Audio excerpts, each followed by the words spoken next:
స్వాతంత్రం వచ్చి దశాబ్దాలు గడిచిన గిరిజన బతుకుల్లో మాత్రం ఎక్కడ మార్పు లేక, అభివృద్ధికి నోచుకోక, రాజ్యాంగం కల్పించిన హక్కులు కూడా అమలు కాక దిక్కు తోచని స్థితిలో అనేక గిరిజన ఉద్యమాలు జరిగినాయి.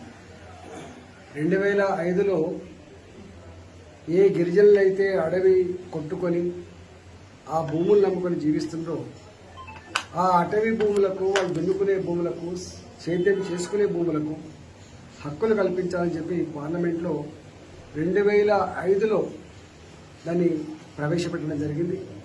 2006లో ఆ చట్టం ఆమోదం పొంది 2008లో ఆ చట్టం ఈ దేశంలో అమలు చేయబడ్డది. ఆనాడు ఈ రాష్ట్రంలో కూడా, ఆంధ్రప్రదేశ్ రాష్ట్రంలో, ఉమ్మడి ఆంధ్రప్రదేశ్ రాష్ట్రంలో దాదాపు 97,000 పైచిలకు గిరిజనులకు 3 లక్షల పైచిలకు ఎకరాల భూములు కూడా వాళ్ళు ఇవ్వడం జరిగింది. తెలంగాణ రాష్ట్రం వచ్చిన తర్వాత గిరిజనుల బతుకుల్లో వెలుగు నింపుతారని, వాళ్ళ జీవితాల్లో మార్పు వస్తుందని చెప్పి ఆశించారు. కానీ 6% ఉన్న రిజర్వేషన్ వాళ్ళ జనాభా ప్రాతిపదిక పైన 9% రావాలి. అది రాలేదు. లక్షల ఎకరాల ఫారెస్ట్ భూములు ఏదైతే సాగు చేసుకుంటారో అనాదిగా, ఆ భూములకు మీకు ఫారెస్ట్ హక్కుల చట్టం కింద మీకు ఇస్తామని చెప్పి దరఖాస్తు స్వీకరించి ఒక ఎకరం కూడా ఇప్పటికి ఇవ్వలేదు.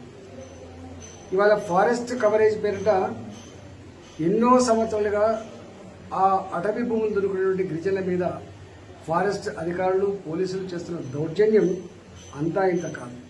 బాలింతలను చూడకుండా, గర్భవతులను కూడా చూడకుండా, చిన్న పిల్లలను చూడకుండా, కనీసం మానవత్వం లేకుండా కర్కశంగా ముఖ్యమంత్రి గారి ఆదేశాల మేరకు హక్కులు ఎక్కడి, భూములు ఎక్కడి, పట్టాలు ఎక్కడి అని చెప్పి వ్యంగ్యంగా మాట్లాడి ఆ అధికారులకు పూర్తి హక్కులు ఇవ్వడం వల్ల ఇవాళ లక్షలాది ఎకరాలు అనాదిగా సాగు చేసుకుంటున్నారు. తాత, తండ్రి, కొడుకు సాగు చేసుకుంటుంటే ఆ భూముల మీద దౌర్జన్యం చేసి మిషన్లతో ట్రెంచ్లు కొట్టించి వాళ్ళని బయటికి పంపించడమే కాకుండా వాళ్ళు తవ్వుకున్న బాయిలు పూడ్చడం, వాళ్ళు వేసుకున్న బోర్లను పీకేయడం, వాళ్ళు వేసుకున్న కరెంటు స్తంభాలు పీకేయడం, ఆ భూమి నుంచి దూరం చేసేటువంటి దుర్మార్గం ఈ రాష్ట్రంలో కోకొల్లు జరుగుతూ ఉంది. ఇవాళ ఈ దేశంలో ఒక ఆదివాసీ బిడ్డని, ఒక గిరిపుత్రులాల్ని రాష్ట్రపతి స్థానంలో కూర్చోబెట్టే ప్రయత్నం భారతీయ జనతా పార్టీ చేస్తూ ఉంటే, ఇవాళ ఇక్కడ ఉన్నటువంటి టీఆర్ఎస్ ప్రభుత్వం, ముఖ్యంగా కేసీఆర్ గారు మాత్రం గిరిజన కళ్ళల్లో మట్టి కొడుతున్న అనడానికి సజీవ సాక్ష్యాలు అనేక ఉన్నాయి. అసలు ప్రతిపక్ష పార్టీలే కాకుండా, ప్రతిపక్ష పార్టీల నాయకులే కాకుండా, అధికారంలో ఉన్నటువంటి అధికార పార్టీ ఎమ్మెల్యేలు సైతం, ప్రజాప్రతినిధులు సైతం మేము ఊళ్ళలకు పోలేకపోతున్నాం, ఫారెస్ట్ అధికారుల దుర్మార్గాలు ఇంత అంత కాదని చెప్పి ముఖ్యమంత్రి గారిని మొదలుపెట్టుకున్నప్పుడు, ఇదే ముఖ్యమంత్రి గారు శాసనసభలో, నిండు సభలో నేనే వస్తా, ఈ సమస్య పరిష్కరిస్తా, కుర్చేసుకొని కూర్చొని మీకు హక్కులు కల్పిస్తా అని చెప్పి ప్రగల్భాలు పలికిండు 2 సార్లు 3 సార్లు. ఇప్పటికి కూడా జరగట్లేదు.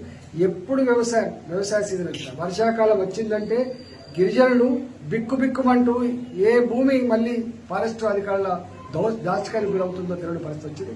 ఇవాళ ఫారెస్ట్ ఆనుకొని ఉన్న గ్రామాలే ట్రెంచులు కొట్టి ఇవాళ ఇబ్బంది పెడతా ఉన్నారు. అంతేకాకుండా ఆ గిరిజనులకు గతంలో ఉన్నటువంటి భూములు కూడా, లీగల్గా ఉన్నటువంటి భూములు కూడా, ఫారెస్ట్ భూములు కాని భూములను కూడా ఈ ధరణి వచ్చిన తర్వాత వాళ్ళ పేర్లు రావట్లేదు, వాళ్ళ ఎక్స్టెండ్ రావట్లేదు. ఒక సర్వే నెంబర్ ఉంటే ఇంకో సర్వే నెంబర్ ఇస్తున్నారు. ఎప్పుడో ఎనుకట కొనుక్కున్న భూములు ఎనుకట అమ్ముకునే పేర్ల మీద వస్తున్నాయి తప్ప నిజంగా దున్నుకునే వాళ్ళ పేర్లతో రాలేదు.